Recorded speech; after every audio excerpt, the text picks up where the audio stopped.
Sa isang liblib na bayan sa Visayas, may isang lihim na lipi ng mga aswang na matagal nang naninirahan sa anino ng kagubatan. Sila ay tahimik, mapagmatsyag, at tapat sa sinaunang kautusan, itago ang totoo. Gawin ang kailangan.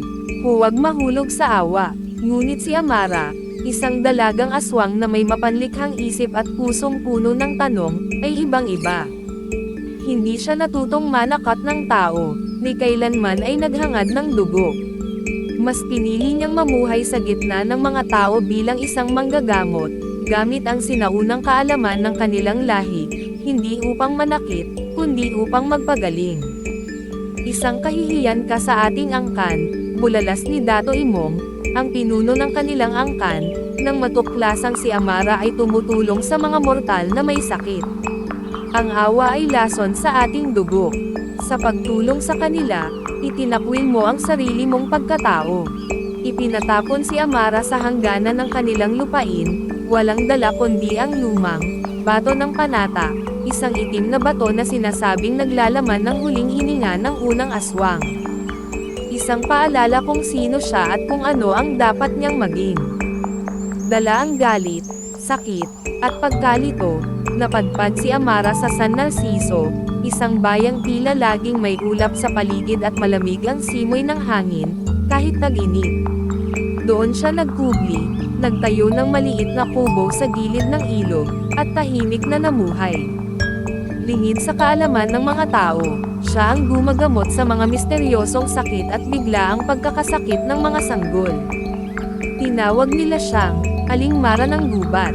Ngunit hindi naglaon, nagsimulang mamatay ang mga hayop sa baryo. Ang mga manok ay natatagpuang walang laman ang tiyan. Mga bagong panganak na sanggol ay nagkakasakit ng walang paliwanag.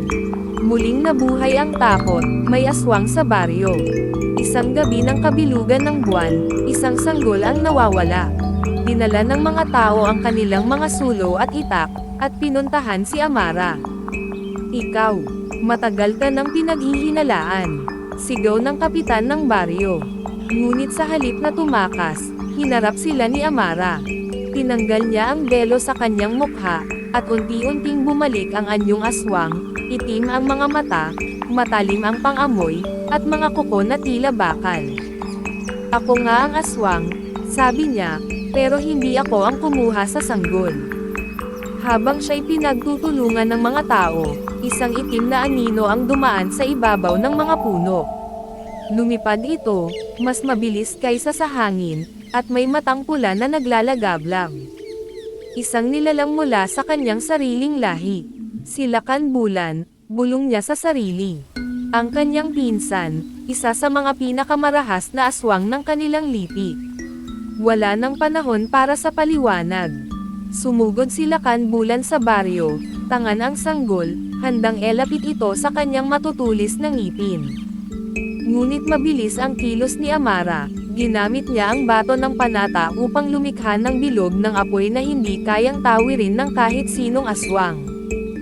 Hindi natin kailangang maging halimaw, sigaw niya habang humaharap sa pinsan. May iba pang paraan. Naglaban sila sa gitna ng liwanag ng buwan, dalawang magkaibang pananaw, dalawang magkaibang puso. Sa huli, si Lakan Bulan ay natalo, hindi sa lakas, kundi sa kagustuhan ni Amara na protektahan ang inosente kahit kapalit ng sariling buhay. Matapos ang sagupaan, tahimik ang buong baryo. Ang mga tao'y nalilito, nag-aalinlangan, bakit sila iniligtas ng isang aswang. Isang matandang babae ang lumapit kay Amara. Maraming taon na ang lumipas mula nang una akong gumaling dahil sa iyong mga halamang gamot. Ngayon, alam ko na kung bakit. Ikaw ay hindi halimaw. Ikaw ay tagapagtanggol. Unti-unting tinanggap si Amara sa baryo.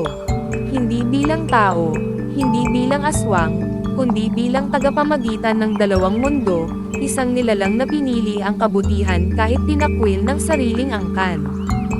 Sa gabi ng bawat kabilugan ng buwan, may isang babaeng naglalakad sa ilog, may dalang ilawan at halamang gamot. Hindi na siya tinatawag na aswang, kundi bantay liwanag ng San Narciso.